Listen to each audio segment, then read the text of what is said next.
Welcome back.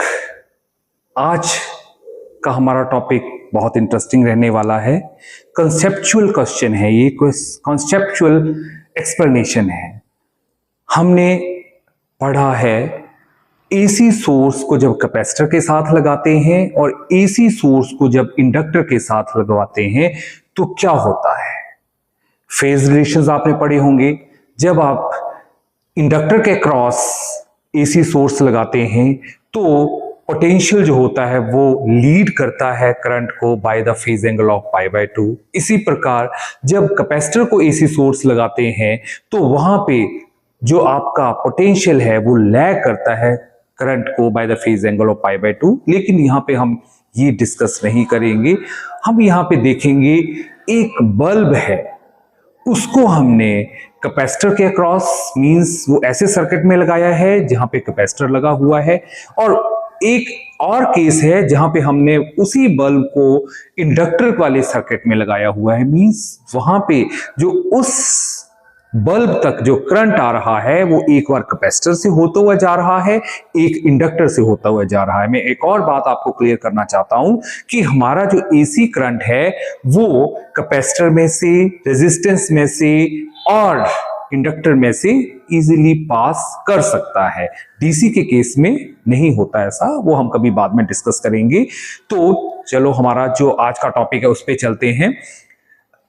सबसे पहला first case लेते हैं हम कैपेसिटर का, कि हमने ये आप सर्किट देख रहे हैं, सिंपल सा सर्किट है, कैपेसिटर है और उसके आगे एक बल्ब है, लैंप है, लैंप ग्लो कर रहा है और जैसे हमने एसी सोर्स लगाया है करंट आएगा सर्किट में और करंट जो है कैपेसिटर से होता है लैंप तक जाएगा एंड लैंप विल ग्लो।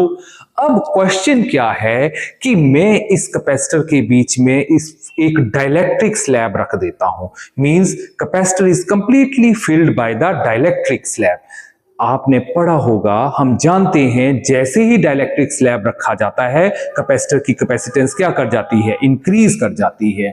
तो उसके बाद क्या होता है वो डिसाइड करेगा कि लैंप क्या करेगा, मतलब इसकी ब्राइटनेस बढ़ेगी या कम होगी। देखते हैं। तो सबसे पहले देखते हैं एक्सी। एक्सी क्या होता है? This is the resistance of capacitor.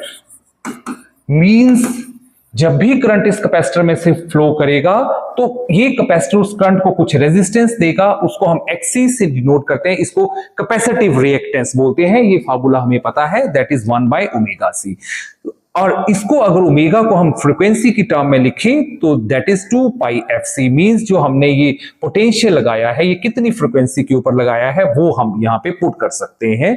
तो जैसे ही मैंने इस कैपेसिटर के अंदर डाइलेक्ट्रिक स्लैब रखा, मींस कि हमने इसके साथ अंदर एक डाइलेक्ट्रिक स्लैब रख दिया, तो क्या होगा, इसकी कैपेसिटेंस बढ़ जाएगी। ये फार्मूला होता है के टाइम्स, मतलब ये जो मटेरियल है उसका जितना डाइलेक्ट्रिक कांस्टेंट होगा उसके साथ उसकी कैपेसिटेंस मल्टीप्लाई हो जाती है। तो जो न्यू कैपेसिटेंस बनी उसको हमने सी डैश से डिनोट कर दिया। अब ये नई कैपेसिटेंस कितनी कैपेसिटिव रिएक्टेंस देगी, मतलब कितनी ऑपोजिशन देगी, वो चेंज हो जाएगी।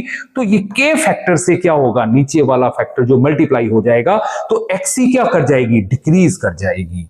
मींस जैसे हम इसके अंदर डाइलेक्ट्रिक स्लैब भरेंगे, इसकी जो एक्ससी है, मींस जो इसकी opposition offer to the flow of current है वो डिक्रीज कर जाएगी। और क्योंकि करंट होता है पोटेंशियल अपॉन रेजिस्टेंस, तो वो क्या कर जाएगा, इंक्रीज कर जाएगा और हमारा जो लैंप है वो ब्राइट मींस उसकी रोशनी बढ़ जाएगी। ये किस केस में होगा, कैपेसिटर के केस में।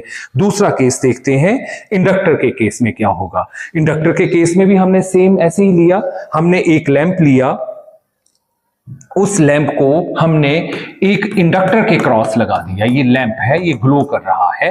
अब ये जो आपका इंडक्टर है L, इंडक्टर को हम L से डिनोट करते हैं।